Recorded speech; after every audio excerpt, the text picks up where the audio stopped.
Bom, eu entrei na política por um acidente de percurso, né? Eu sou um policial militar de carreira, fiquei 29 anos no serviço ativo da Polícia Militar de São Paulo e desde o período já de cadete no ingresso na escola de oficiais, eu sempre tive um temperamento de lutar pelas coisas que eu acredito e principalmente por dignidade para a profissão, recursos, estrutura, salário. E dentro de um estatuto militar, isso não é bem visto, não é bem visto. Então eu acabei sendo punido algumas vezes, com punição disciplinar, com detenção, com prisão, com transferência, porque eu sempre expressei o que é muito restrito para o militar federal ou o militar do Estado ter a condição de se manifestar. Bom, tanto que a própria Constituição veda a sindicalização, veda no entendimento que diz, olha, é tão essencial a atividade que você desenvolve que por maior que seja a sua dor, a dor da sociedade é maior. E eu entendo isso, eu respeito.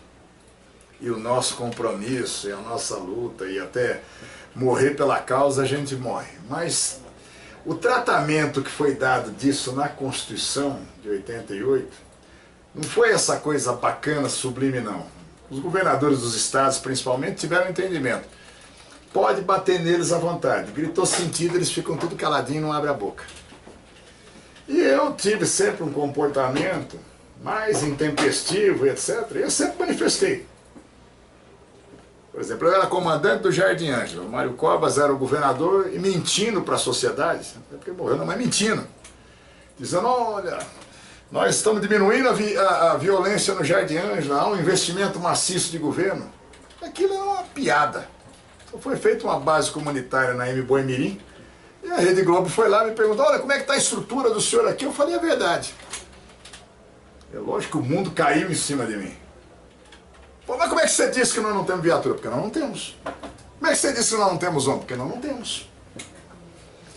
Ao ponto que eu acabei tendo os próprios amigos e familiares falaram, escuta, se você continuar, eu era capitão, se você continuar verbalizando desta forma, você vai acabar perdendo a função pública, condenado pela justiça militar, e acabou.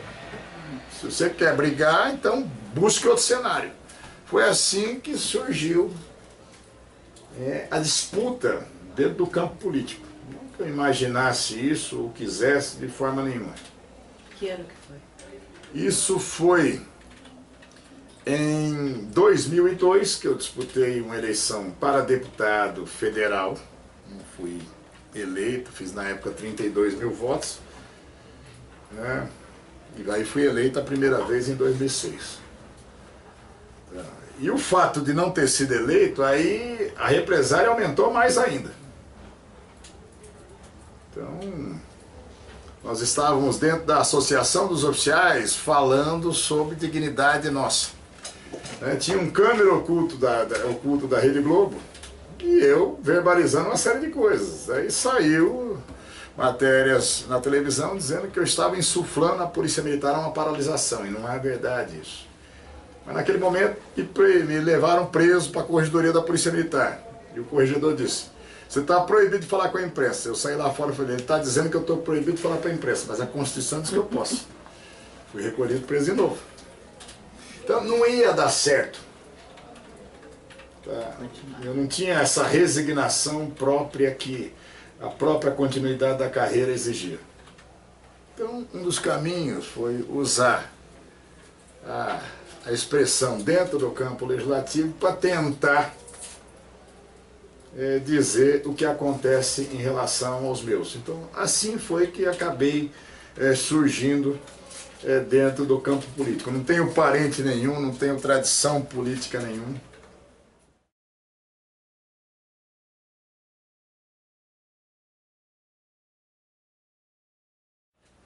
Não sou apoiado pelas entidades de classe da Polícia Militar, tão pouco por comando da polícia.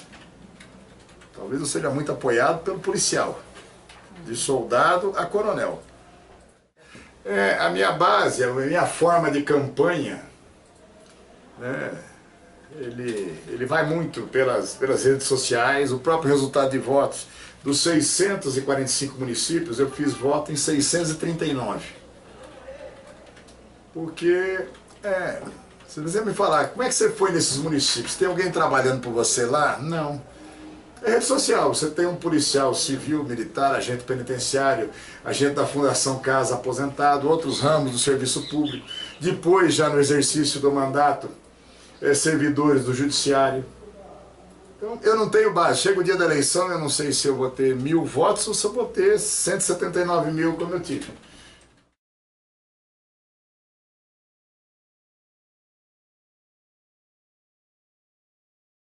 Não, eu acabei me tornando base para, quando se fala principalmente na área da segurança pública, em relação ao serviço público, acabam me consultando também.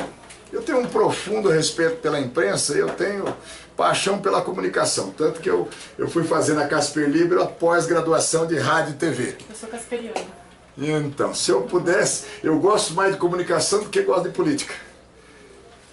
A parte política e essa parte da política, talvez, essa questão do midiático, é porque eu seja um péssimo político, eu me acho, porque é muito previsível o que eu vou fazer, como eu vou votar. Então, dentro do campo político,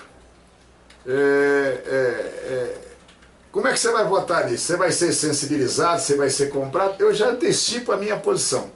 Eu fui fazer uma entrevista, por exemplo, na Rádio Jovem Pan, e o Joseval Peixoto falou: escuta, você é um político diferente, a gente pergunta uma coisa para você, você responde. Tá? Porque eu sempre vou nessa, a minha convicção em cima disso, não necessariamente seja a razão, mas isso acaba provocando um segmento da mídia, ou a mídia como um todo, fala: escuta, vamos ver o que é que esse cara acha disso. 99% do que eu falo é em on, 0,1% é em off. Mas quando eu não tenho a fonte. A transparência não é bom? Não é boa? A minha avaliação, sim, talvez por muitos profissionais da área de imprensa também entendam isso como uma fonte segura ou um posicionamento seguro. Não significando que a matéria vai sair me alisando, não, nada disso. Mas querem ouvir. Né? Isso foi migrando a partir do mandato federal, porque no mandato estadual era muito procurado dentro do campo da segurança pública só. Aqui começou um pouco também dentro de outras áreas de atividade, inclusive dentro da minha percepção política. Então, olha, eu fui retirado da Comissão de Constituição e Justiça, eu fiquei sabendo pela imprensa. Porque eu já disse, bandido para mim é bandido. Eu estava me referindo ao presidente da República. O processo... Sim, sim, porque nós fomos estudar aquilo ali. Eu, meu time, nós fomos ver os crimes que estavam sendo praticados ali, não fomos chutar naquilo. Temer é criminoso, tem organização criminosa mesmo, estão tentando comprar deputados. Se eu quisesse me colocar à venda agora, eu estava na reforma da Previdência e meus bisnetos iam estar bem de vida financeiramente. Porque o jogo aqui dentro ele é podre. Um dia eu disse, a revista Veja publicou e ficaram bravos comigo, falaram: como é que você se sente aqui? Eu falei: olha, quando tem a sessão, como vai estar agora às 20h30, o Congresso estava reunido. Falei: eu me sinto aqui como se eu estivesse num banho de sol, numa penitenciária de segurança máxima. Para onde eu olho, eu vejo bandido. Sessão do Congresso, eu vejo Jucá, eu vejo Collor, eu vejo Jader Barbalho, eu vejo Aécio. E os meus aqui, a população sabe que são bandidos, a lei sabe que são bandidos, todo mundo sabe que são bandidos, e eles continuam aqui dominando a política brasileira. Então, só que eu manifesto isso tanto para eles quanto o que for. Se algum segmento da mídia às vezes se interessa por saber o meu posicionamento, ele não vai ficar diferente em relação a ser mais ou menos aceito o meu posicionamento. É do que eu vejo.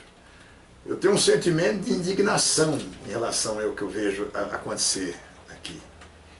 E vejo uma dificuldade muito grande de mudança. Daqui a pouco nós vamos votar o orçamento. Nós votamos aqui um fundo para a democracia de 1,7 bilhão para financiar as nossas campanhas do ano que vem. Que o acordo para votar o orçamento agora está sendo costurado nesse momento que nós estamos falando. É para ampliar no orçamento para 2,5 bilhões. Tá? Essas próximas 2 horas nós vamos tungar do povo brasileiro mais 700 milhões. Para custear as nossas campanhas.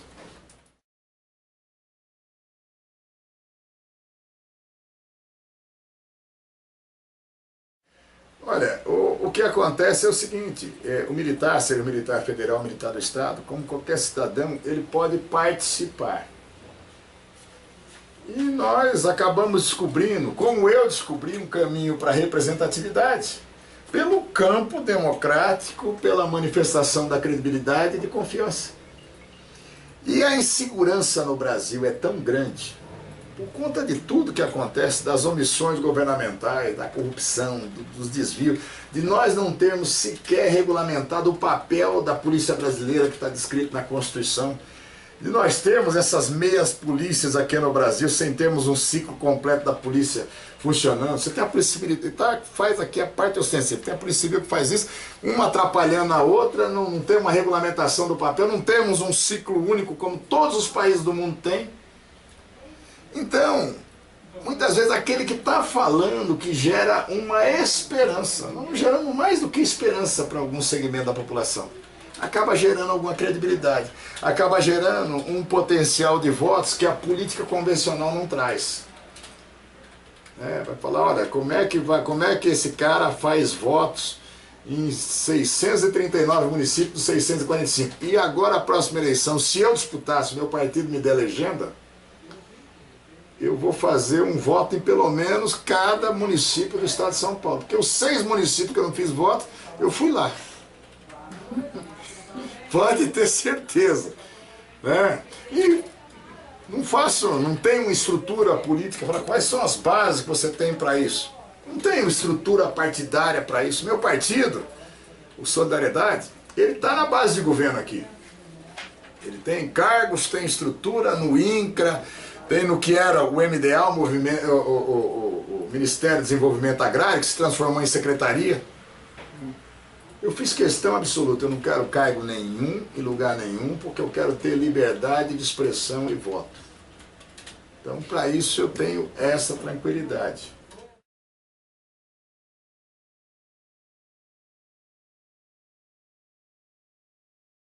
Olha, eu hoje é Facebook. É Instagram, é WhatsApp. Meu Facebook está chegando a 1 milhão de pessoas.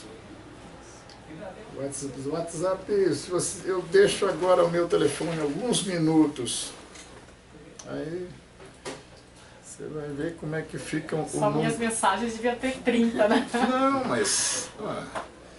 mas ficam alguns milhares, às vezes, de grupos. Aqui, ó. Aí, às vezes, 3 horas da manhã eu estou respondendo. Quais grupos? Quais grupos são? De todas as ordens, de todos os segmentos hoje, verdadeiramente. Então, não é só de policiais, não é só de militares, não é só de servidores públicos. Então,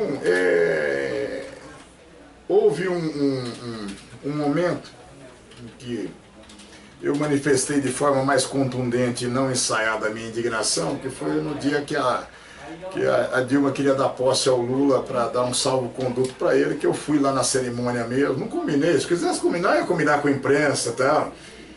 E realmente eu fui dizer isso, saí gritando que era uma vergonha aquilo tudo lá, e aquilo acabou despertando a minha fala num sentimento de indignação de muita gente da população brasileira. Então, tem grupos aqui do Brasil todo, a maioria do estado de São Paulo. Mas eu tenho. Né? E a minha forma de comunicação, seja as minhas manifestações em plenário, ou eventualmente vídeos caseiros que nós gravamos aqui com o próprio celular, é a minha forma de comunicação mesmo. Né?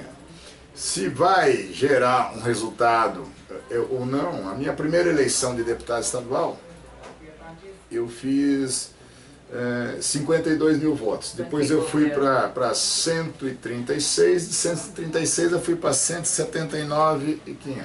Foi em que governo?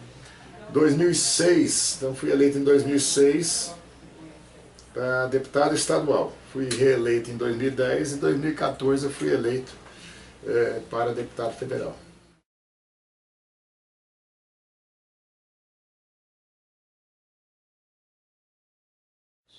Olha, eu vou dizer uma coisa, a Constituição de 88, ela esvaziou o Legislativo estadual. Então ela hipertrofiou o Legislativo federal. O Legislativo municipal, ele tem uma força.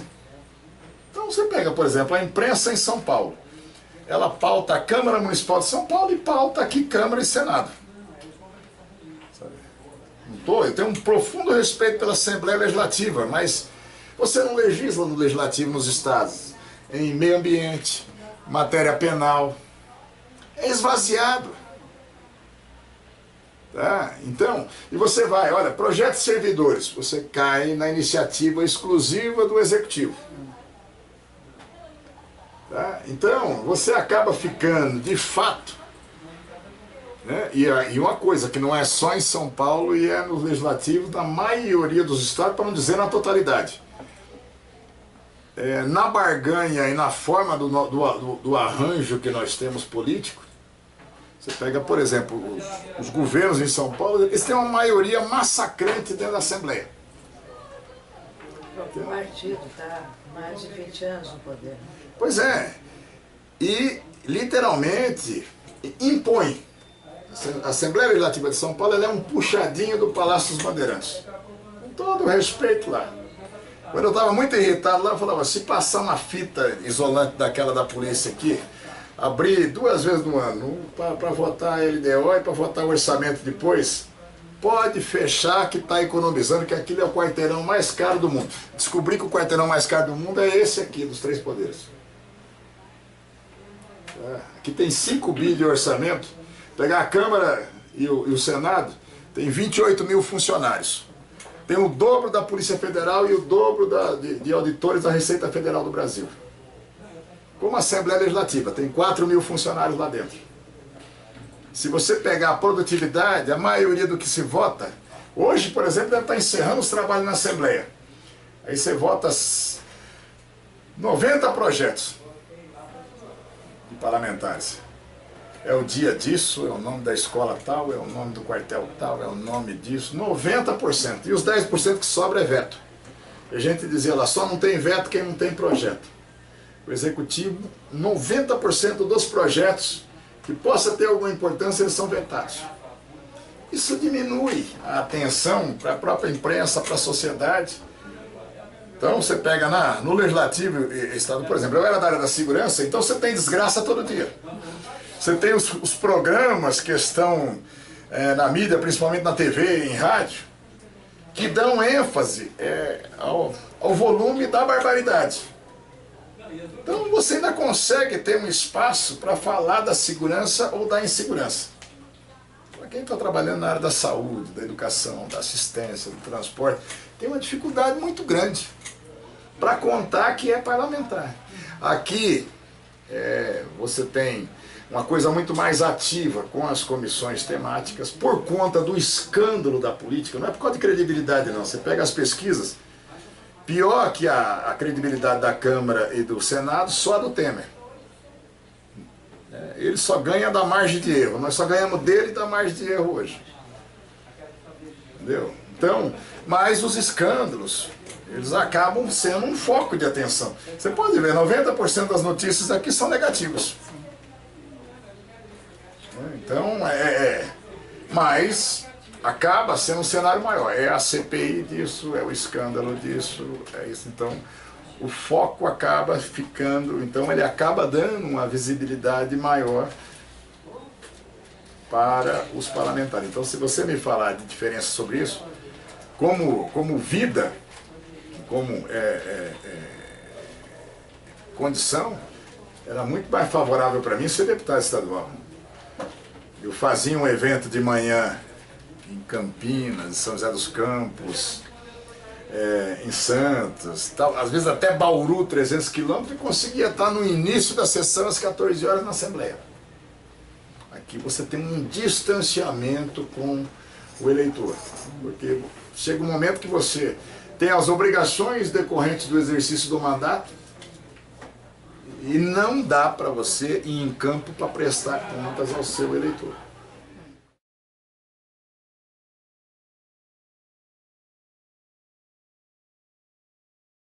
Olha, a questão da segurança pública, ele acaba absorvendo muito, porque é mais ou menos aquela coisa, é com essa destinação que eu vim. Então, principalmente, nós temos muitos projetos, eu tenho mais de 100 projetos apresentados aqui. Então, temos um projeto na área de saúde, na área de educação, na área de assistência, porque são segmentos que acabam nos procurando para ser simplesmente o protocolista disso e da mensagem. Então nós tentamos aqui, muitos projetos com alterações na legislação penal, processual penal, na legislação especial, na estrutura da segurança pública. Tem um projeto aqui que ele fala sobre o Sistema Único de Segurança Pública, o SUSP, que é mais do que uma necessidade. Nós criamos o SUS, que no papel ele é maravilhoso. Você não tem um programa que ele responsabiliza todos os níveis governamentais, a execução dele é uma outra história. Mas a estrutura do SUS, em relação ao atendimento, os níveis de responsabilidade da União, do Estado e do município, baixa, média e alta complexidade, o que nós fizemos? Nós temos um projeto focando e estruturando a segurança pública, ela não está estruturada. Ela é uma coxa de retalhos, o que nós temos de legislação. Só que, também, as questões que são cruciais, você vai falar, tem questões corporativas, que vai gerar atrito entre corporações, civis, militares, federal, dentro da Polícia Federal, os níveis, delegado de polícia e agentes. Agora, se você não colocar o dedo na ferida e você não for resolver isso, a cada 4 anos nós estamos fazendo campanha, nós estamos gerando expectativa e esperança das pessoas que não se confirmam aqui. O presidente da casa, e o Rio, que ele é carioca, o Rio de Janeiro está mais arrebentado, só apareceu mais o tamanho da tragédia. Significa que os outros estados também não estão. Mas, olha, vamos fazer uma semana para votar projetos ou pautas da segurança pública. Pode ter, nós votamos. Mas você pode ter certeza que o impacto disso para a segurança do cidadão, o cidadão não consegue perceber. Porque nós não conseguimos mexer fundamentalmente nas pautas que tem que mexer. Eu vou dar um exemplo para vocês. Por exemplo, eu trabalhei muito dentro de um projeto aqui dentro da Câmara em relação à segurança privada. Nós temos uma legislação da segurança privada de 1983.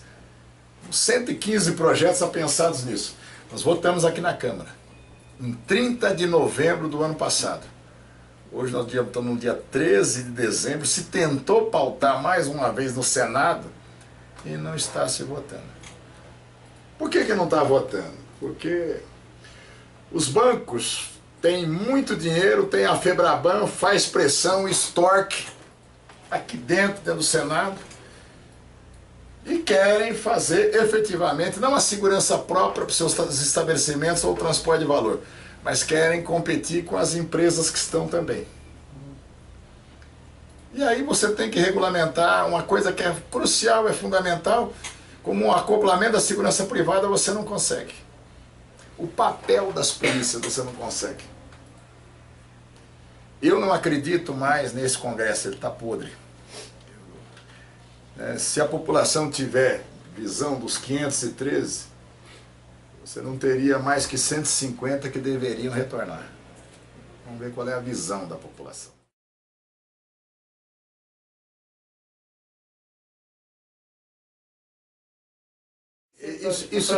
Isso também tem mitos e verdades em relação a isso. Então, se você pegar dentro da estrutura da Câmara, olha, as duas maiores bancadas que tem hoje, ou frente parlamentar, tem uma frente parlamentar da segurança que tem 300 e poucas pessoas. Mas nunca tivemos de fato uma reunião de frente parlamentar da segurança. Nem agora para escolher os projetos que iam ser votados. Se pautou o interesse de uma ou duas pessoas e acabou. Então você fala, mas é uma força a bancada da bala. Esse foi um apelido da bancada da bala que foi colocado pela própria mídia. Não como uma forma de enaltecer, para desmerecer. Eu sempre digo, eu prefiro ser da bancada da bala do que ser da bancada da mala. Essa é a maior aqui dentro do Congresso, sem a menor dúvida hoje. Sabe? E sou da bancada da bala que funcione, porque eu fui um dos proponentes, ou proponente, numa CPI, para avaliar justamente a Taurus, que é um fabricante único de armas no Brasil, que os governos dos estados compram, o cidadão é obrigado a comprar, tem um monopólio, tem uma proteção e um manto protetor do próprio Exército Brasileiro que é responsável por isso. E acabei me chocando com a própria bancada da bala aqui dentro. Porque o lobby da Taurus queria, não, mas não pode ter uma CPI para isso, vai prejudicar a indústria nacional. Eu falei, não, senhor, não podemos compactuar com safadeza. Quem está pagando isso é a população. Então, isso você diz, nós temos uma bancada, nós temos 7 deputados que são militares, que foram eleitos na última legislatura. Acabou chamando a atenção que em determinado momento não tinha. Só por isso.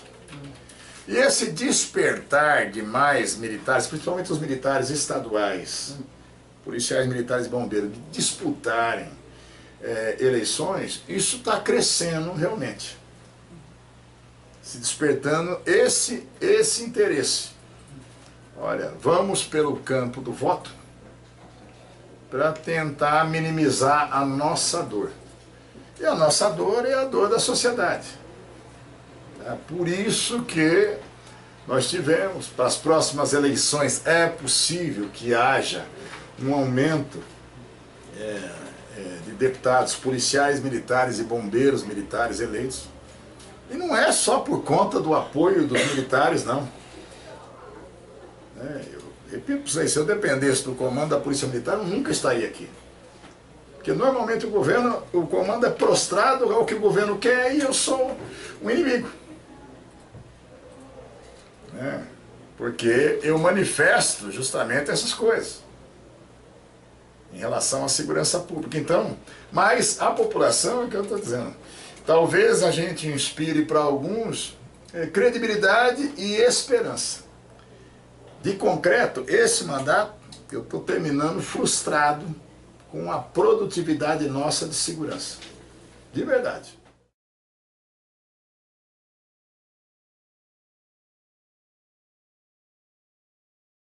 Eu não consigo nem saber, vou repetir, se eu vou conseguir ter legenda do meu partido para disputar a eleição. Se eu fui retirado da CCJ, que é a principal comissão da casa, a imprensa me avisando que eu estava fora,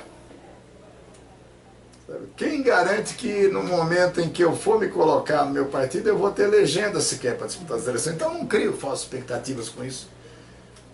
Eu gostaria de disputar mais um mandato. Eu queria até disputar uma eleição majoritária para o governo de São Paulo. Isso eu nunca escondi de ninguém. Quando eu disputei a prefeitura de São Paulo, e fiz a campanha da mesma forma. No próprio debate na Record, lá quando eu disse para o Alckmin, eu não estou à venda, porque ele foi para comprar o meu partido, disse, eu não estou à venda, ele foi embora de lá. Porque não estava realmente. E o meu partido me deu para eu fazer a campanha toda da Prefeitura de São Paulo R$6.000.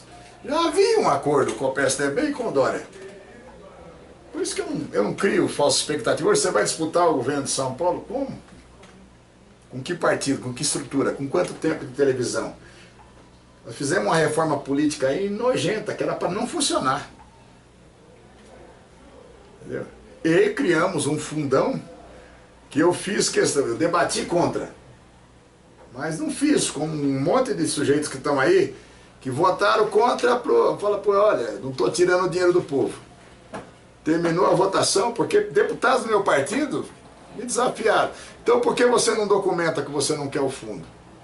Assim que foi sancionado, eu fiz para o Gilmar Mendes, presidente do TSE, para o presidente do meu partido, para todos os parlamentares, meu diretor em São Paulo, não aceito dinheiro desse fundo da democracia, que isso é uma safadeza. Acaba sendo um problema. Então, você falar para mim, olha, você vai disputar o governo de São Paulo, você vai disputar o Senado como? Eu não sei nem se eu vou ter legenda para disputar uma eleição para deputado. A própria família já me pressionou. Retorne para ser deputado estadual, seria muito mais cômodo, mais saudável. Mas eu entendo que eu possa ter um papel mais útil aqui. Exatamente porque aqui está o cenário aonde se poderia resolver ou minimizar a dor do povo brasileiro com a segurança. E eu me sinto frustrado mesmo.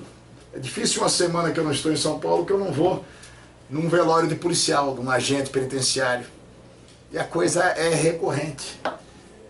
E não acontece modificações. Eu vou dizer para você, dia 5 de janeiro, nós estávamos num recesso, não tinha pauta nenhuma. Michel Temer e o Alexandre de Moraes, que agora é ministro supremo, era ministro da Justiça, chamaram a imprensa e disseram, a partir de hoje nós estamos criando. Deixa de ser Ministério da Justiça e passa a ser Ministério da Justiça e da Segurança. Não teve nada. Oh, chamou a atenção da imprensa. Alguns espertalhões da dita bancada da bala, a proposta é minha.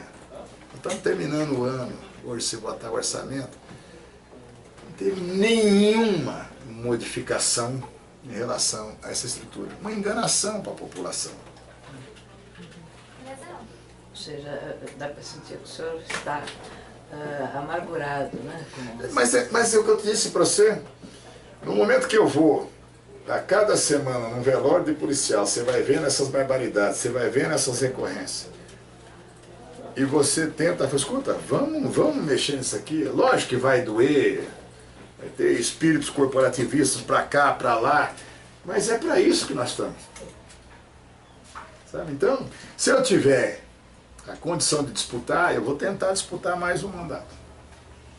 Se não me derem essa condição, não vou ser o mais infeliz dos homens, não. Porque eu sei o tamanho dos inimigos que eu crio. Hoje eu tenho dois caras que dariam qualquer dinheiro para não me ver em mandato. Um chama Michel Temer e o outro Geraldo Alckmin. São fortes ou não são?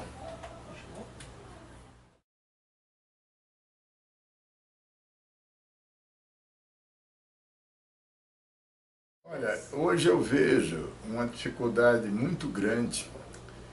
Eu não vejo hoje no Brasil perfil de estadistas. Quem gosta, quer não gosta, em determinado momento você tinha o Juscelino, depois você teve o Fernando Henrique, depois você teve o Lula. Estou dizendo assim, gosta ou se não gosta. Hoje nós não temos. O provável é que as próximas eleições a população vai escolher, como diz o caipira na minha terra, entre o ruim e o pior. Tá?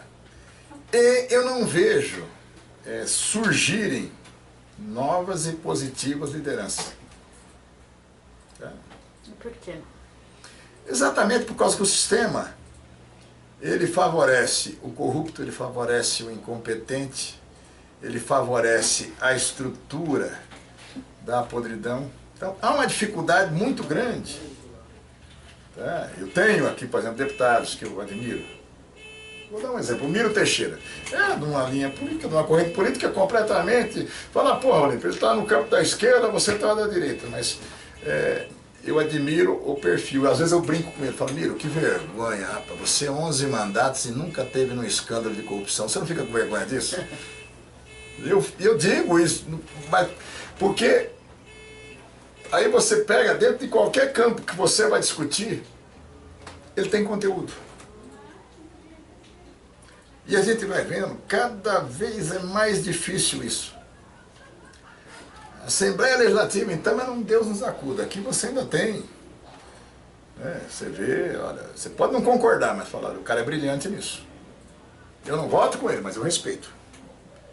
Só que para 513 deputados, 81 senadores, eu pego, que nem o dia que teve o ministro da Justiça aqui, o cara que... Eu falei para ele, falei, o senhor mesmo disse para a imprensa, não sou eu. Que a coisa é para o ministro da Justiça. Faz 15 dias isso. O senhor disse que a coisa mais próxima que o senhor conhece da segurança pública é que o senhor tem 2 tias no Rio que foram assaltadas e o senhor também foi.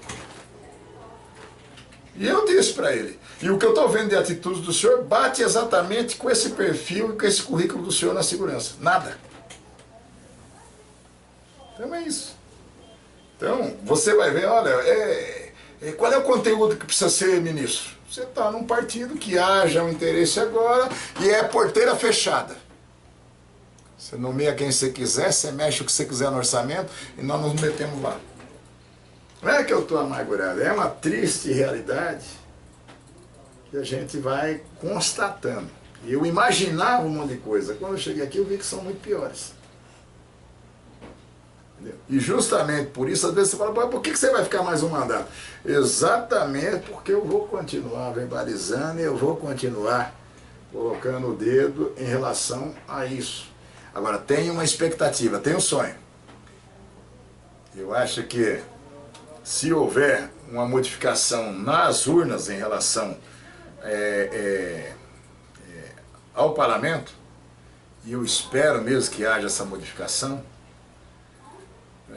eu acredito que possa começar a ter alguma mudança. Acredito. Sonho também. Então, mas isso é mais esperança ou o senhor tem visto alguma... Mais esperança. Mais esperança. Concreto. Então, eu não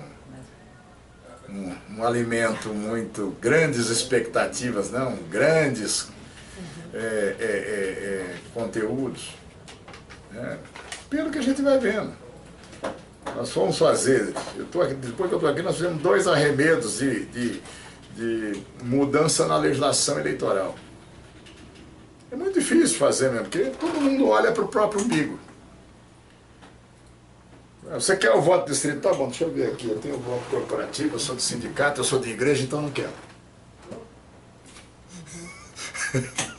Entendeu? É muito difícil em relação a isso.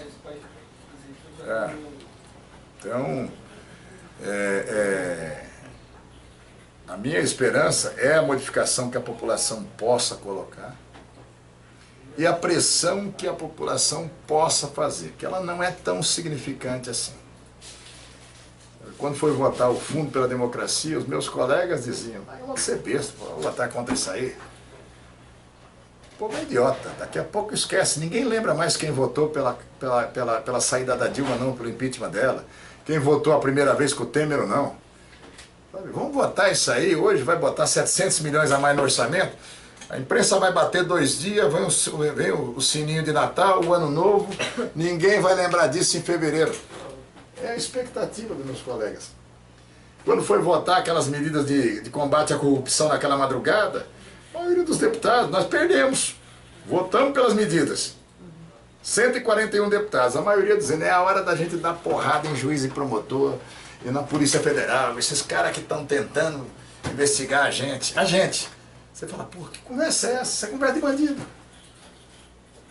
Só que a conversa de bandido, ela é dominante. A conversa de bandido tirou do Temer ser responsabilizado ou ser pelo menos investigado no Supremo Tribunal Federal. Conversa de bandido. Não é maioria, minoria. Agora está se tirando de votar a Previdência, se tirar mesmo hoje, porque não conseguiram comprar 50 deputados que faltavam para serem comprados. Quando o Temer fez 250 votos agora para não ser encaminhado para o Supremo a denúncia dele, sabe? não dá para saber quantos G10 foram necessários. O G10 é uma moeda que nós criamos aqui agora. Estou dizendo mesmo para vocês saberem. É a moeda, né? O G10 significa 51 milhões em dinheiro. Quantos G10 seriam necessários para comprar 50 votos de deputados que falta agora? 150, 200 milhões de reais? E não é emendinha não, não é carguinho não, dinheiro podre mesmo. Então, eu não estou dizendo isso para vocês agora, que vai estar. Eu digo no plenário, eu digo nas comissões, eu estou dizendo para esses ministros que vêm aqui nessas comissões. Tá? E é a verdade. Então, talvez o meu papel seja verbalizar por muita gente da população. Criar uma ficção, né? Mas dá desespero. É lógico que dá. Essa medida provisória que estamos votando agora, nesse momento, eu acabei de dizer lá, fui orientar, olha, o meu partido vai votar sim com o governo, mas eu vou votar não, porque é um escracho. Nós estamos dando anistias, isenções fiscais para as empresas petrolíferas, principalmente a Shell e a British Petroleum. Estava até 2040. Realmente ficou apelidado pela imprensa de MP do trilhão. Pode não dar um trilhão, mas vai pertinho disso. E agora o Senado modificou e por isso que voltou para a gente para votar agora, desse afogadilho. Mas o Brasil perde alguns bilhões e perde muito emprego, perde mais. Se eu tenho uma operadora de petróleo hoje para explorar o pré-sal ou o pós-sal, todo equipamento, toda estrutura, se for colocar uma sonda, se for colocar seja o que for, eu tenho isenção de impostos nisso. Então agora vem o chinês aqui, pega, compra o minério de ferro em Minas Gerais, ele leva lá, ele cria as peças para as sondas e para as perfuradoras, ele traz para cá, nós estamos gerando emprego lá. Por quê? Porque a Shell, a BP e tantos outros vão financiar muito das campanhas do ano que vem. Se você pegar falando, olha, pô, mas isso quanto é de dinheiro isso aí? Eu não sei, até agora, quanto nós recuperamos de fato em relação à Lava Jato. Por volta de 5 bilhões de reais. Nós estamos falando em isenções que podem chegar a 100 bi por ano. E estava até 2040. Agora está reduzindo para vir a 2022. Mas prorrogáveis ano a ano pelo Congresso. Nós não estamos dando cheque em branco até 2040. Mas de 2022 para frente vai ter que pingar ano a ano para votar aqui. Não quero desanimar a pesquisa de vocês não, pelo amor de Deus. E não me considero liderança, emergente, nova liderança. Eu comecei tarde na política. Não, mas a sua liderança no regime militar deu sustentação para a sua entrada na política. Não sei, ou talvez foi também a questão da esperança. Entendeu? Muito mais esperança do que realidade. Você pega São Paulo hoje, os policiais têm os piores salários do Brasil.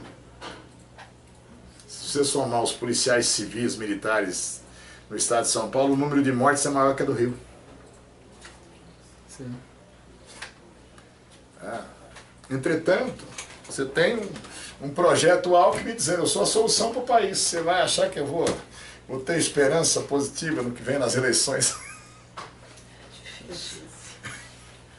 Eu conheço como é que é ali, a figura, o perfil e o que vem para isso.